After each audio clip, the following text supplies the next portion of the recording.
Barak Yahweh, Bahashem Yahushai, Bahashem, Rachak Wadash. Welcome to another live lesson. The name of this one is This Train Ain't Gonna Stop for No One. This title came through the inspiration of the video you're watching or looking at here. Spirit Like the Wind, 11/21/21. These are brothers out there in Des Moines. And the brother Yalad, the brother that's behind the camera, he said that this train ain't gonna stop for no one. And I said, oh, that's a title. So I just wrote it down last night.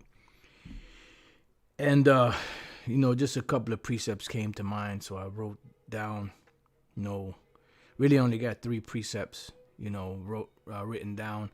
One of them is we're probably going to read into the chapter, Lord's will, and see where it leads. And by the way, this particular video here, I put in the description box, the link. So if you want to watch it, you could. The brothers were getting down in the spirit. They were, going into a whole lot of, pretty much they were going into the new moon, to the, the Sabbaths, and different things like that. And then, it just went, and, it was edifying. It was an edifying lesson. And I didn't watch the whole 2 hours. I don't know when exactly, I came in when they was talking about the new moon and, first day of the month, going into the high holy days and speaking about the full moon and different things of that nature. So I'm not sure exactly what part that was, but that's when I came in. And I believe I watched the whole thing after that, from that point on. So a very good video. So it just gave me that idea for this lesson, because this train is already in motion, and once the train got in motion, you either got on the train or you missed the train, or you missed they missed the bus. Inside joke, either you get on the train or you miss the train. And that's the bottom line, there's no ifs, ands, or buts. And the only ones that can get on the train are the ones with, the reservations, and the ones with the reservations are going to get on the train and not fall off the train, all the way to the end. And that's what we say with a hopeful elect. So Lord's will, we'll all make it to the end. The sincere brothers out there that's teaching, and that's, fighting and striving in this truth, and the sincere sisters out there that are doing the best that they can, with the portion that was given to them. I'm a little closer to the mic today because I got a complaint. Somebody left a comment on, I believe, the last video I did, that the volume was low. I don't know how, but that's what they said. And I didn't really get any complaints from anybody else, but I try to get a little closer to the mic. That way, it'll pick up more. Hopefully this will be enough to fix the issue or the problem. So with that being said, we'll go to the first precept, dealing with this train ain't gonna stop for no one. All right. And it's not gonna stop for anybody. No one, nobody, nothing. It's already rolling. So let's go real quick to the book of Second Ezra, and I'll just go as long as the Spirit allows. However long the Spirit allows. Sometimes, you might do a 5-minute, 10-minute, 20-minute video, half hour, 45 minutes, hour, or more, depending on the Spirit. So we're going to start here. Second Ezra 16:1. It says, woe be unto thee, Babylon and Asia. This is dealing with America. Asia, you have China, you have, Singapore, Taiwan, different other so-called Asian nations. You have Russia, because everybody's under the belief that if you call somebody an Asian, you're talking about someone that has slanty eyes. And that's not necessarily true, because you have, India, Pakistan, Russia, certain parts of Russia, and, other parts that are in Asia. This is just the ignorance of people. So this is dealing with all them Asian countries. The two top ones are Russia and China, because they are superpowers. It says, woe be unto thee, Egypt. So Babylon and Egypt, these are code names for America. And also, you have, the land of Egypt. There'll be some going on down there, because they have a long history, of a lot of stuff that they've done and are doing. And the Lord said eventually he's going to judge all of these different nations anyway. It says, and Syria, which we know Syria is in the area called the Levant, or the so-called Fertile Crescent, as you heard Apostle Tar bring out the word Levant all the time, and that's, in that area. And there's no coincidence that there's conflicts going on in that place, because let's go real quick to Habakkuk chapter 2 and verse 3. It says, for the vision is yet for an appointed time. So at one point we saw a little different things happening here and there. Then they would die out for a long period of time.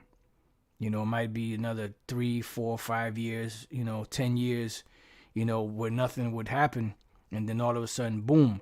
But we're at the point now where the prophecies are speaking a lot faster, a lot clearer, a lot more often, because we're at the point of the end of this man's system. So it says, for the vision is yet for an appointed time. But now we're at the point where, this appointed time is actually here. The word for appointed time is mawa'id, which is appointed place, appointed time, meeting. So this is the appointed time, and the words of the Lord are meeting Esau and his kingdom and the other nations and you Israelites out there, because once this train ain't gonna stop for no one. Not an Israelite, not an Edomite, not a Moabite, not any other nation.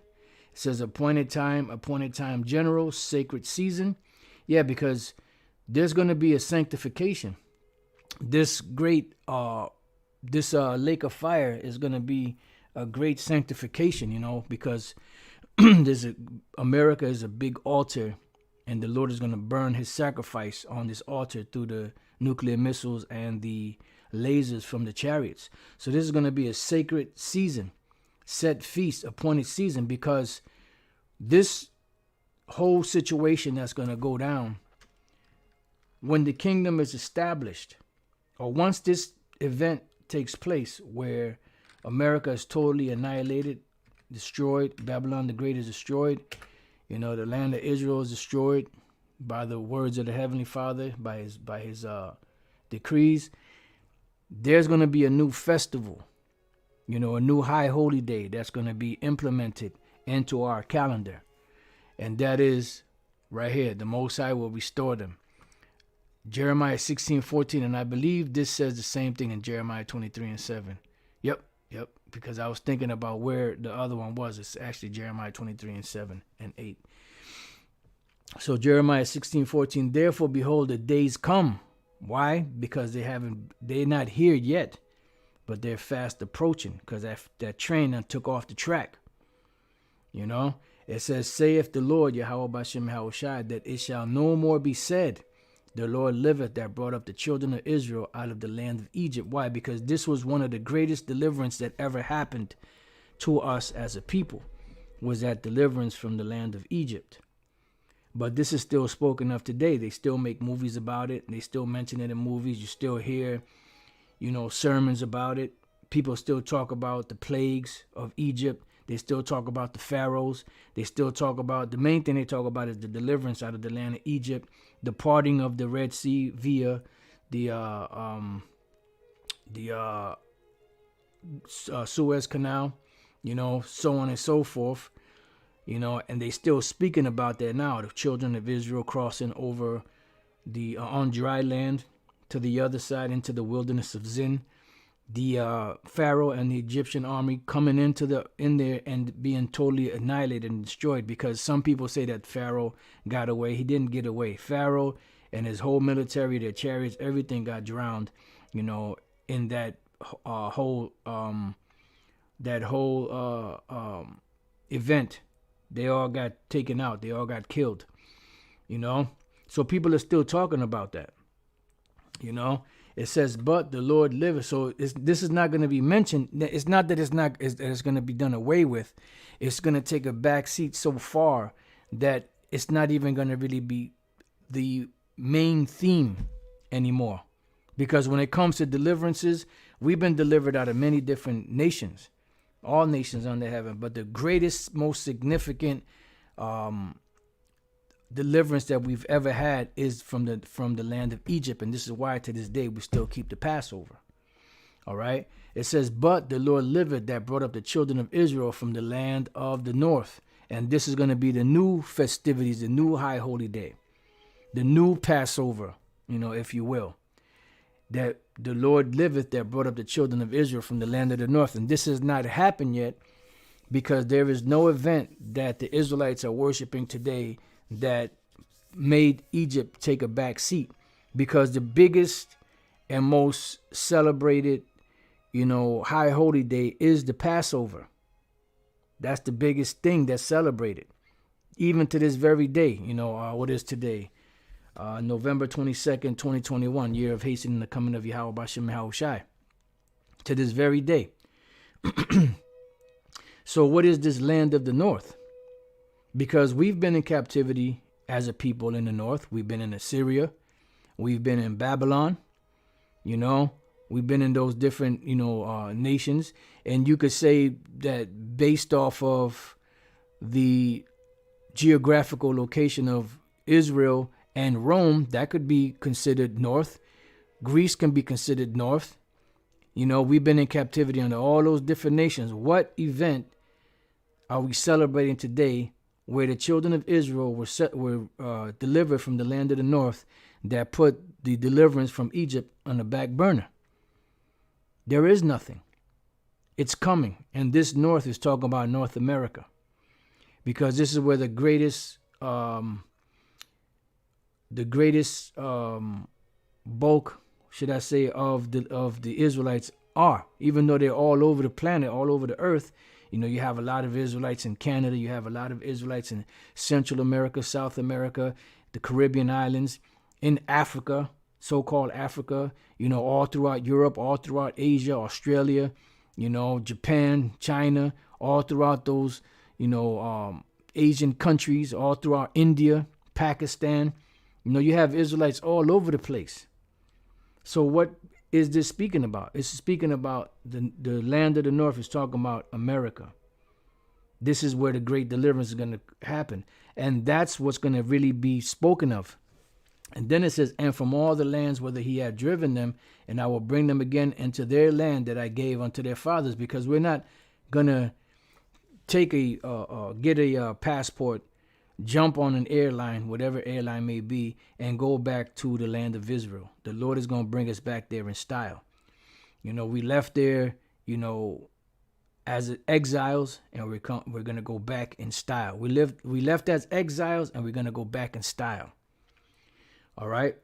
So going back to this, so this is the sacred season, set feast, appointed season. And this is what we're waiting for. We're waiting for the Lord to destroy this place and to deliver us for the time appointed and the things that happen and the things that are going to happen.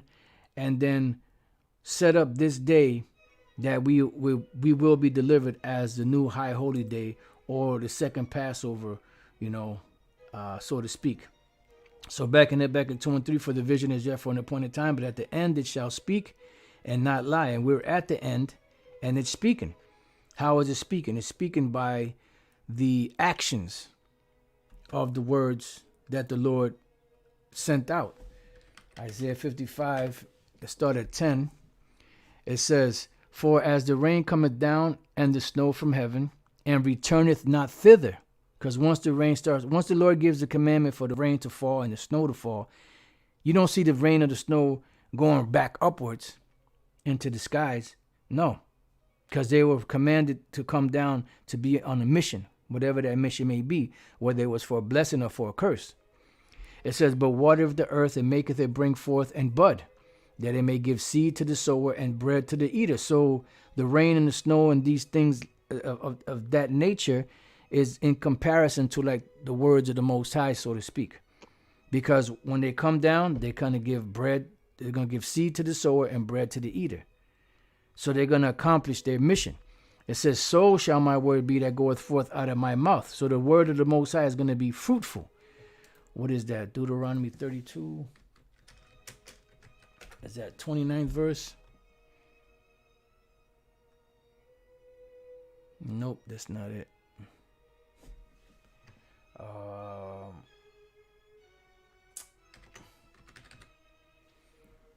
Right, here we go. Deuteronomy 32. I started one. This is the Song of Moses. I always thought it was Exodus 15, but I was wrong. Elder Pastor brought this out not too long ago. So it says, give ear, O ye heavens, and I will speak, and hear, O earth, the words of my mouth. My doctrine shall drop as the rain, my speech shall distill as the dew, as the small rain upon the tender herb, and as the showers upon the grass, because I will publish the name of the Lord Yahweh Bashem Yahushai, ascribe ye greatness unto our power. And ultimately, this is why we're doing what we're doing, for the upliftment of Yahweh Bashem Yahushai, because in that day, the Most High alone is going to be exalted. And he's going to be exalted through who? Through his son, and through the actions that his son is going to take, Yahushai is going to take, and with the angels coming to deliver the nation of Israel and to destroy these heathen nations, beginning with Esau. This is the book of Isaiah, chapter 2 and 17. And the loftiness of man shall be bowed down, and the haughtiness of man shall be made low, and the Lord Yahweh Bashem Yahushai alone shall be exalted in that day. All right. So shall my word be that goeth forth out of my mouth. It shall not return unto me void, because it's going to do what the Lord sent it to do. And that's why when the brother said that, the brother Yakal said, this train ain't going to stop for no one. This is it. Because the words of the Most High are already in motion. It says, but it shall accomplish that which I please, and it shall prosper in the thing whereto I sent it. Why? Because the counsel of the Lord, that is what's going to stand. All right. So going back to Habakkuk 2, for the vision is yet for an appointed time, but at the end it shall speak and not lie. Though it tarry, wait for it. Because at one point it was tarrying. It seemed like it was tarrying. But there was a reason for that.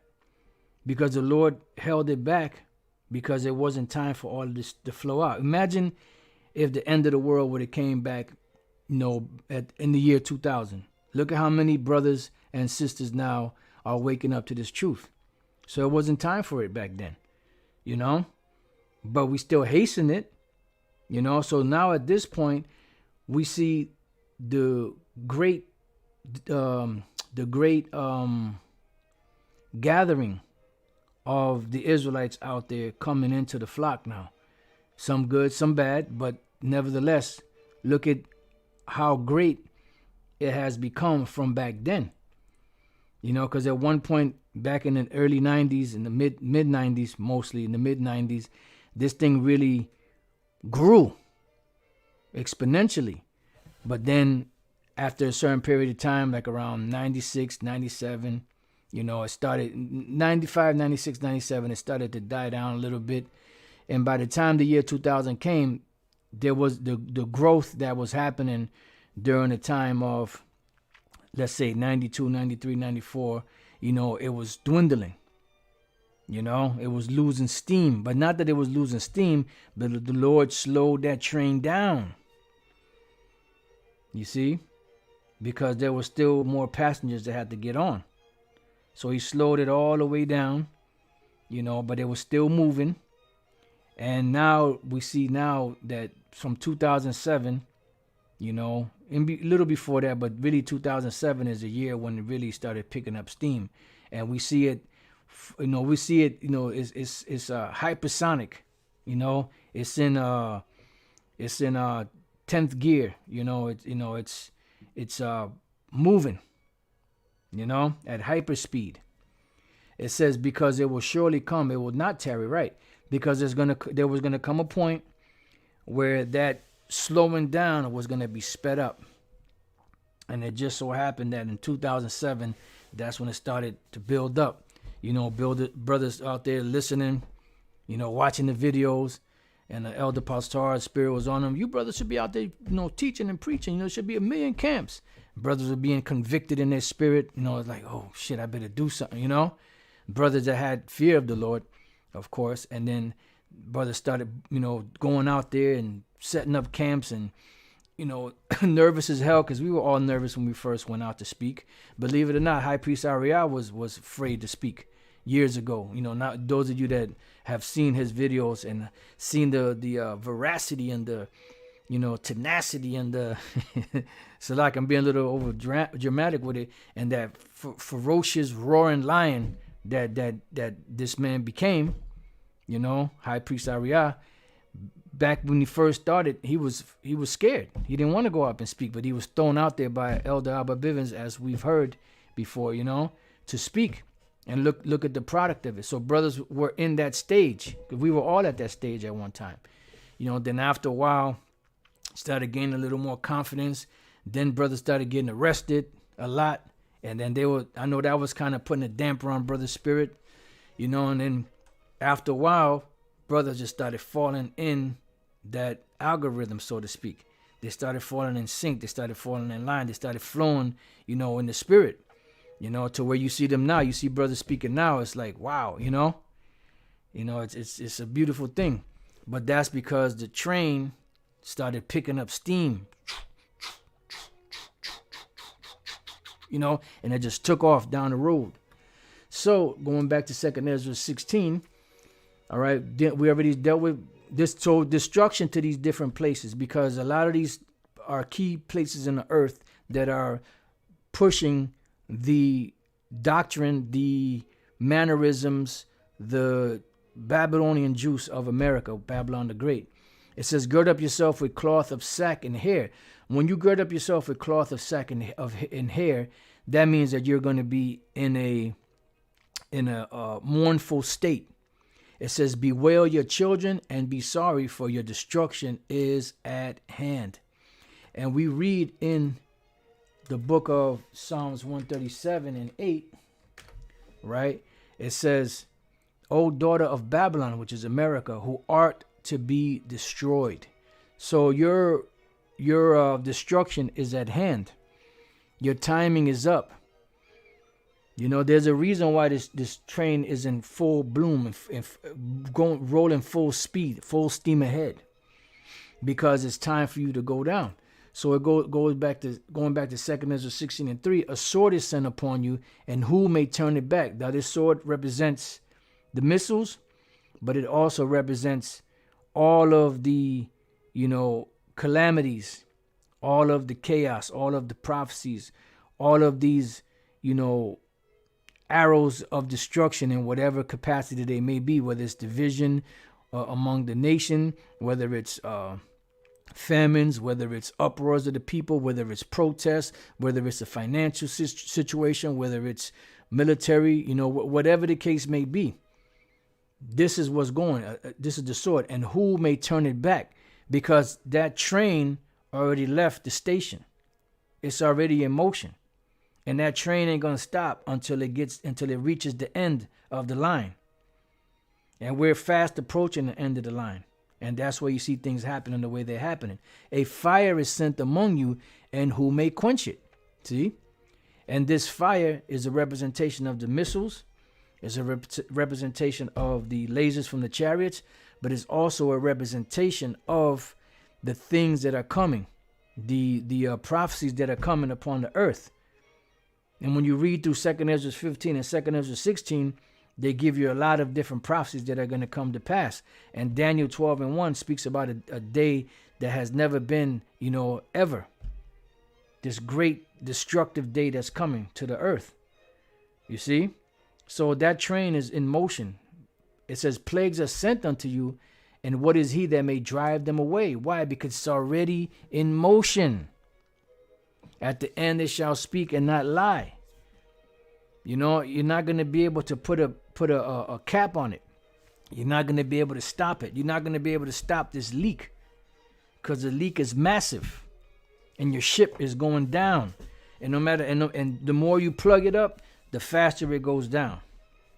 It says, may any man drive away an hungry lion in the wood, or may any one quench the fire in stubble once it hath begun to burn? And the question and the answer to that is no. And this is the precept that came to mind when I thought about it, is may any man drive away an hungry lion in the wood.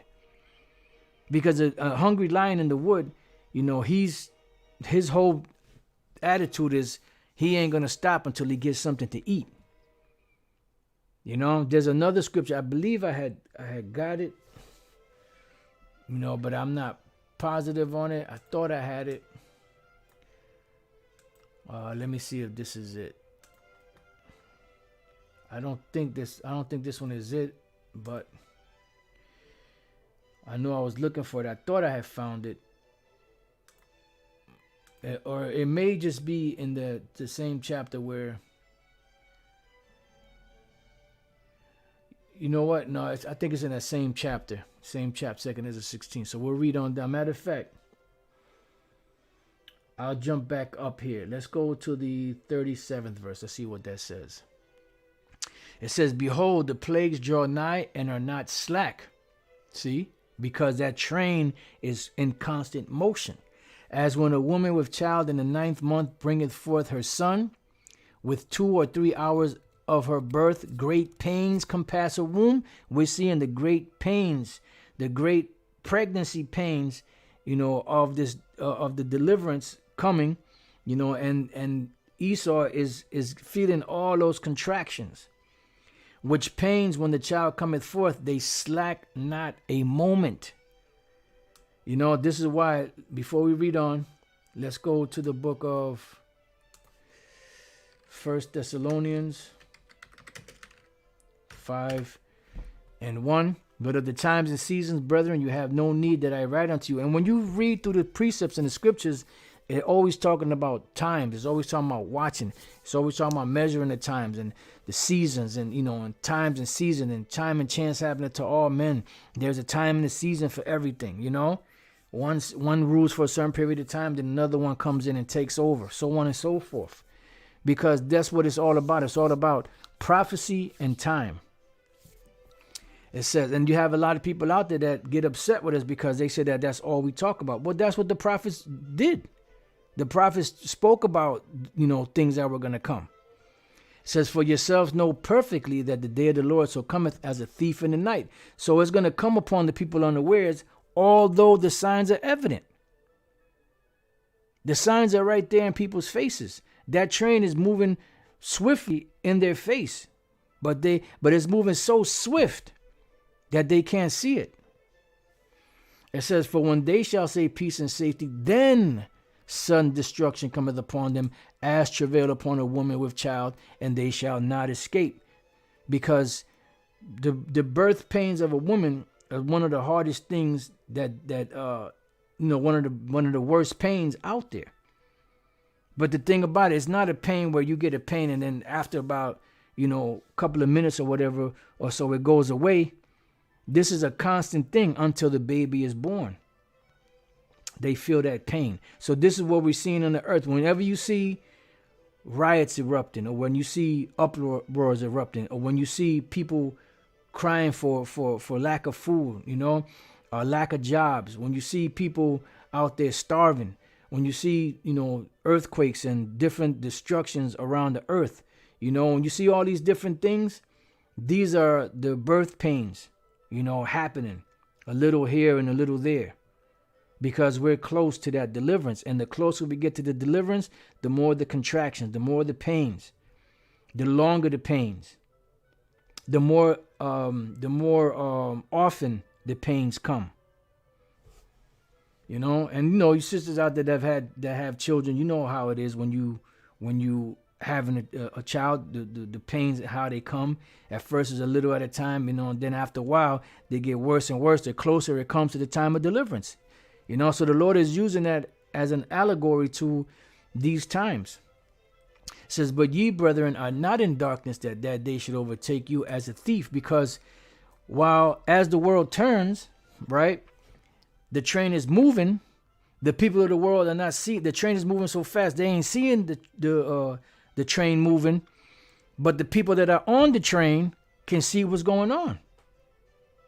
You see? So this train ain't gonna stop for no one.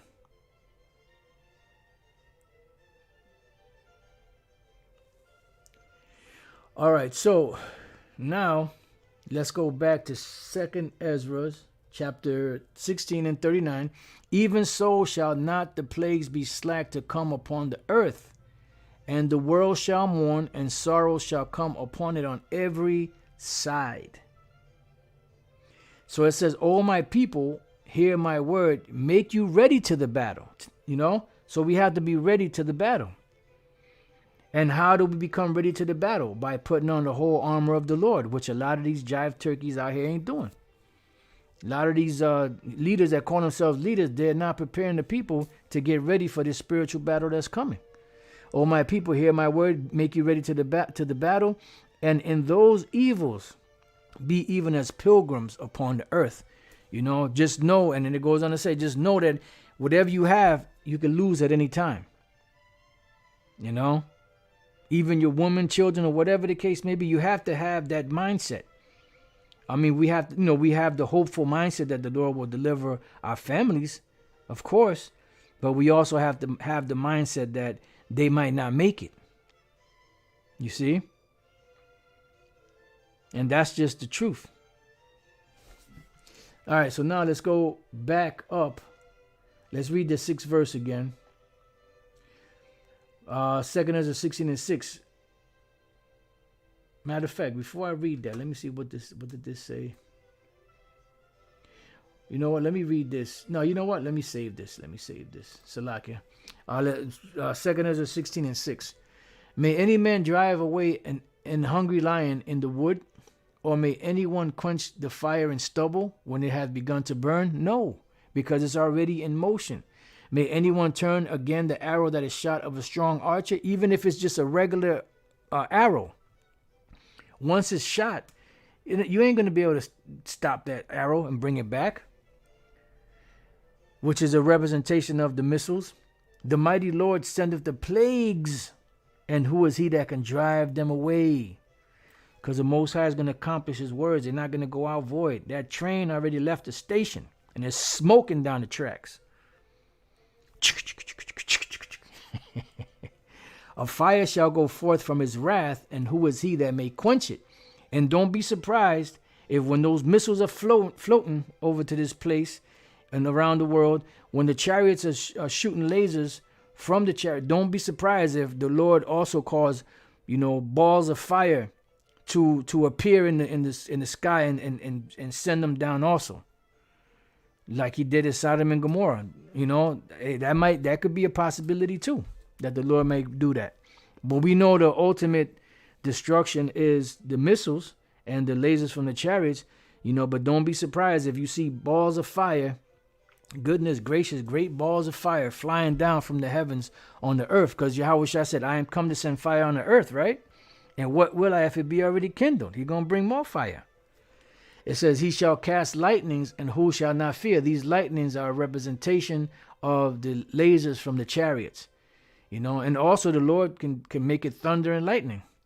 "He shall thunder, and who shall not be afraid? Shall there be evil in the city, and the Lord have not done it?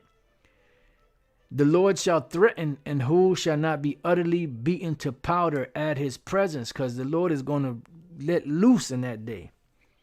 He's going to let loose. He ain't going to be no holding back in that day. He's going to let loose. He's been holding back all this time. That's why the scriptures say that, the Lord is long suffering.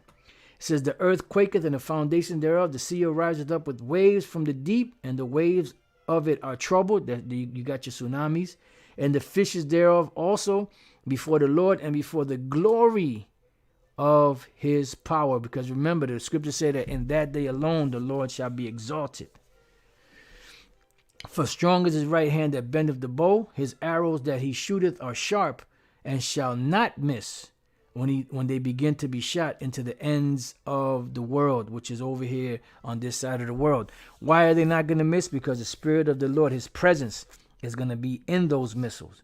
And he's going to guide. He's going to be the guiding light of those missiles. Those are going to be guided missiles, you know.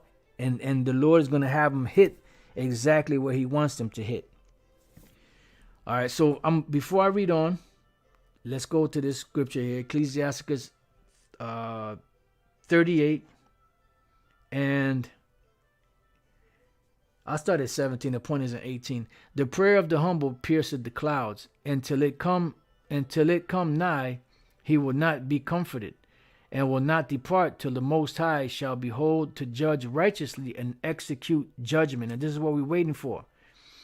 You know, we're waiting for the whole thing to crack finally and just be over with. It says, for the Lord will not be slack, neither will the mighty be patient toward them, till he have smitten in sunder the loins of the unmerciful.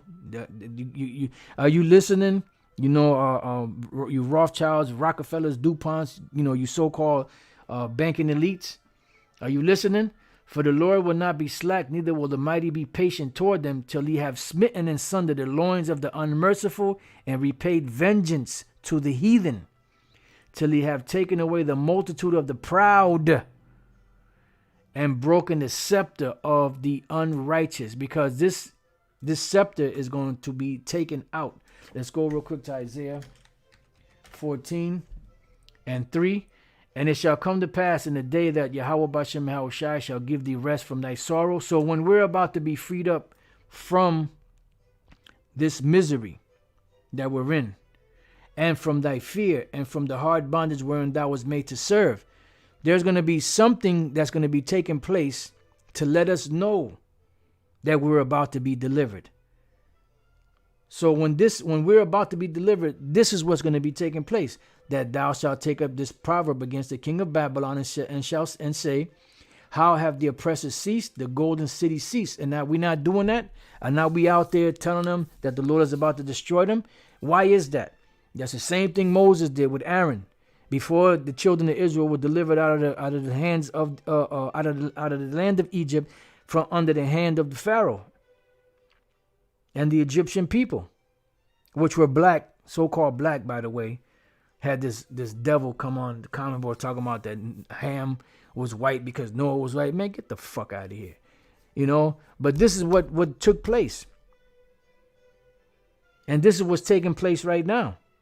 Shake the hand that they may go into the gates of the noble, lift up the voice. The Lord hath broken the staff of the wicked and the scepter of the rulers. You know, so Esau is ruling a broken kingdom. This kingdom is broken, but he's still trying to rule it. He's trying to mend it. We were to heal Babylon, but she is not healed. You know? So this is a futile attempt of Esau to try to hold on and keep this charade going. So going back to Ecclesiasticus 35, and let's see, till he have rendered to every man according to his deeds, and to the works of men according to their devices, till he have judged the cause of his people and made them to rejoice in his mercy. Because deliverance equals mercy. You know, because this deliverance was going to be the greatest deliverance that ever happened on the planet Earth since the deliverance from the land of Egypt, is going to be merciful toward the elect of the nation of Israel, so-called Negroes, Latinos, and Native American Indians, and wherever they may be scattered or whatever they look like around the world. But devastation to the ones that are left here on the soils of America and wherever on the planet that the Lord is going to judge. Mercy is seasonable in the time of affliction, as clouds of rain in the time of drought. All right. So going back to 2 Ezra 16:14, behold, the plagues are sent and shall not return again. Why? Because that train is smoking down the tracks. It already left the station. It done left the station a long time ago. I don't know if they went up there and told you. Behold, the plagues are sent and shall not return again until they come upon the earth. Because the Lord's words will not go out void. That train is smoking down the tracks. It left the station already. All right. The fire is kindled and shall not be put out till it consume the foundation of the earth. So this train is in motion, and this train ain't gonna stop for nobody. It says, like as an arrow which is shot of a mighty archer returneth not backward, even so the plagues that shall be sent upon the earth shall not return again. Because they have a mission to accomplish. And until they don't accomplish that mission, they're not going to stop. Just like the sun, the moon, the stars, and the constellations of the heavens, they are obedient in their ordinances and they do what they're supposed to do. Everything is going to move in the direction that the Lord wants it to move. The only thing that rebels against the Most High's order is man. But the Lord said he got something to fix your he's got something to fix your overindulgent hard-headedness. All right? You know, that's a inside joke, but I kind of added a little to it. He's going to fix that in here. All right? He's going to fix your overindulgence, demonic, rebellious appetite in here. It says, woe is me, who will deliver me in those days? Because Ezra saw the great devastation, and he was afraid. We read that about Habakkuk also. Daniel, when he saw it, he said his cogitations, which are his thoughts, much troubled him. It says, the beginning of sorrows and great mournings, the beginning of famine and great death, the beginning of wars, and the powers shall stand in fear. What are the powers? The powers are Esau's system, his governmental system, military and all that, and all of the different nations that have, you know, a governmental agency established upon the earth, which represents the mountains of these nations. Because the mountain, the highest peak of a mountain is called what? A summit. You used to have the G8 summit till they kicked Russia out. Now there's the G7 summit, which is what? The top leaders of these different governments meeting. They call it a summit, which is the tip of the mountain. Why? Because these different governments represent mountains. And the higher up, the superpowers and certain other governments represent top governments, mountains, and smaller governments represent, you know, they're represented by hills. You have mountains, you have hills. You have big governments, and then you have the smaller governments.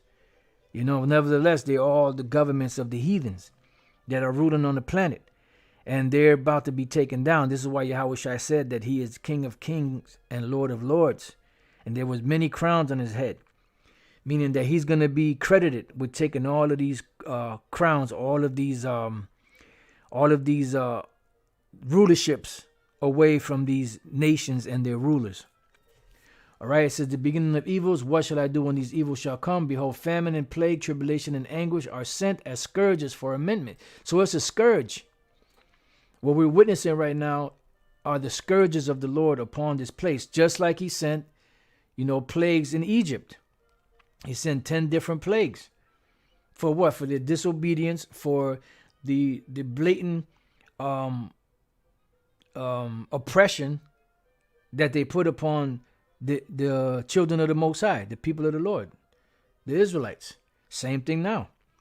But for all these things, they shall not turn from their wickedness, nor be always mindful of the scourges. Yeah, because when something happens, you know, Jake and you know, people in general, they'll be nervous for about a couple of days or maybe a week or two or maybe a month, depending on the severity of the thing. Then all of a sudden, they go right back to doing the shit that they were doing before.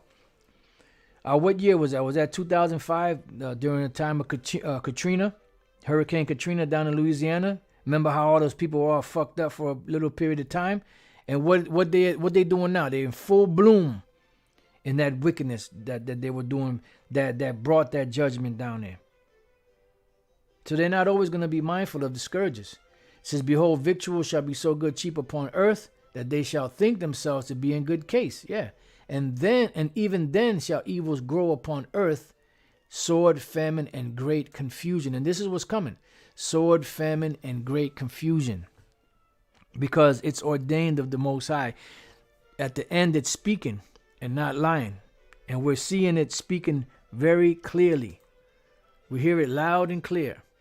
For many of them that dwell upon earth shall perish of famine, and the other that escape the hunger shall the sword destroy. Whether it's manufactured or whether it's something that just happens. It's all of the Lord Yahweh Bashem Yahushai. And that is the greatest understanding that you could attain or achieve or have. Is the knowing that no matter if it's man-made or if it's what they call so-called natural disaster, whatever the case may be, is all the Lord doing it. It says, and the dead shall be cast out as dung, and there shall be no man to comfort them, for the earth shall be wasted, and the city shall be cast down. And this is what we're going to witness. And now we're seeing, these different countries around the world starting to, go on that lockdown bullshit again. You see how, they've systematically stopped, these, or slowed down dramatically the deliveries of these goods, especially food. So much so that they're even using decoys in these different stores where they're putting pictures of, of food, just to cover up empty shelves so that people won't panic. So it's systematic. And once they, have the people in a bad spot to where they can't eat, then they know that they got a lot of these people, because, that's one of the greatest motivators is hunger, and then you have fear. It says there shall be no man left to till the earth and to sow it, meaning that these cities are going to be locked down, shut down. So it's going to be very few people that's going to be able to operate. The only ones that can be able to operate are going to be the ones that comply with the mandates of this draconian system that's established. The tree shall give fruit, and who shall gather them? Shit, we're seeing that right now. A lot of these farmers are having problems, with their harvest because they don't have enough workers to work, because they were all mandated through the government to get jabbed, and a lot of them say, man, F that. The grapes shall ripen, and who shall tread them? For all places shall be desolate of men. And there's a so-called shortage of everything, because really there's no shortages. They're just being held back. There's a difference between having something having something to be in short supply because there's not much of it. And there's a difference between having someone that's holding back the supplies. And that's what's happening. They're really holding them back. So that one man shall desire to see another and to hear his voice. For of a city there shall be 10 left, and 2 of a field, which shall hide themselves in thick groves and in the clefts of the rocks. Why? Because of the things that are going to be happening. The lockdowns, the martial laws and the detention centers and concentration camps, / everything else that we've been speaking about through the spirit of Yahweh Bashem Yahushai for years. Even the years when we were ridiculed about it. It says, as in an orchard of olives, upon every tree there are left 3 or 4 olives. Or as when a vineyard is gathered, there are left some clusters of them that diligently seek through the vineyard. Even so in those days there shall be 3 or 4 left by them that search their houses with the sword. And the earth shall be laid waste, and the fields thereof shall wax old, and her ways and all her paths shall grow full of thorns, because no man shall travel therethrough. The virgins shall mourn, having no bridegroom. The women shall mourn, having no husbands. Their daughters shall mourn, having no helpers. In the wars shall their bridegrooms be destroyed, and their husbands shall perish of famine. Yeah, so it's gonna get rough out here. It's gonna get tough out here, And it says, hear now these things and understand them, ye servants of the Lord. Behold, the word of the Lord, receive it. Believe not the gods of whom the Lord spake, because they're trying to get Israel to bow down to their gods. The Israelites, the true Israelites, so-called Negroes, Latinos, and Native American Indians. So with that, I'm going to leave it there. I pray that you brothers and you few sisters were edified. Till the next time I say shalom. Remember, this train ain't going to stop for no one.